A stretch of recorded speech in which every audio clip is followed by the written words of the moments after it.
ইয়াটা দেখে বের হওয়া দরকার ছিল, ট্রাফিক অ্যালার্টটা। আজকে জিয়া উদ্যানের সামনে রাস্তার আপাতত বন্ধ রাখছে এই মুহূর্তে, সকাল 11টার মতো। কারণটা ঠিক জানি না, ছোট ছোট মিছিল দেখলাম, কী উপলক্ষে সেটাও বলতে পারি না। তো ইলেকশন আসতেছে আর আমাদেরকে আসলে একটা সাধারণ মানুষদের একটা কষ্টের মধ্যে ফেলাইবে আর কি। তো আমাদের মতো সাধারণ মানুষের কথা চিন্তা করে না রে ভাই, সবাই হয়েছে নিজের আখের গুছানোতে ব্যস্ত। আর বোকাচন্দ্র কর্মীরা ওই একটা সিঙ্গারা আর একটা মুজো খাওয়ার আশায় সারাদিন পিছনে পিছনে পা চাটে। চাইতে অটো চালানো আমার কাছে মনে হয় ভালো, ওই কাজ করার চাইতে।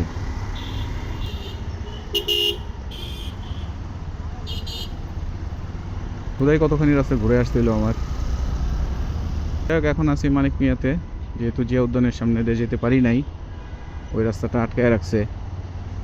সো আমার সামনে দুইটা অপশন ছিল, এক চিনমৈত্রীর সামনে দিয়ে যাওয়া, যেটা আমি রেগুলার যাই, একটু সংসদ ভবনের ফুটেজটা নিয়ে নিই সামনে থেকে। আর একটা অপশন ছিল এই মানিক মিয়া এভিনিউ দিয়ে যাওয়া। যেহেতু জিয়া উদ্যানের সামনে গিয়ে জানতে পারলাম যে ওই রাস্তাটা আটকানো, সো আর কোনো অপশন ছিল না। এই ঘুরে মানিক ইয়া দিয়ে চিনমৈত্রী দিয়ে যাওয়ার চাইতে মানিক মিয়া দিয়ে যাওয়াটা আমার কাছে মনে হলো কম্পারেটিভলি বেটার অপশন। সেজন্য মানিক মিয়াতে চলে আসলাম।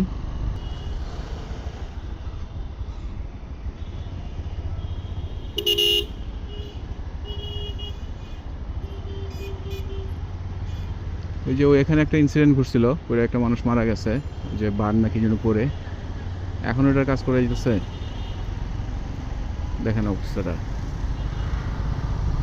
1-2 সপ্তাহ হয়ে গেছে, তাও এখনো কাজ শেষ হয় নাই। তাহলে ম্যানেজমেন্ট বা মেনটেন্যান্সের জন্য লোক রেখে লাভ কি, কোম্পানি রেখে বা লাভ কি? আমি একটু ডান দিয়ে চলে যাই, এই জায়গাটা ভালোই লাগে, মূলত পার্কিং জোন মনে হয় এটা। এই মাত্র পার্কটাও বন্ধ করে দিচ্ছে, এটা ভালো করছে। এখানে মাদক সেবীদের একটা আখড়া ছিল, ভালো মানুষে দিতে পার হইতে পারতো না, ঝামেলা হয়ে যেত। ওকে, এদিক দিয়ে এসে কি ভুল হইলো?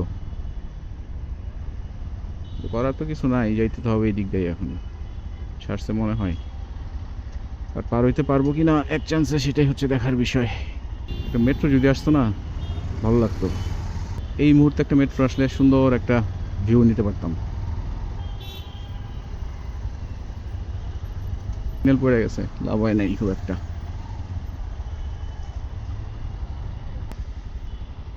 এক্সপ্রেসওয়ে থেকে গাড়ি নামতেছে ওই পথে।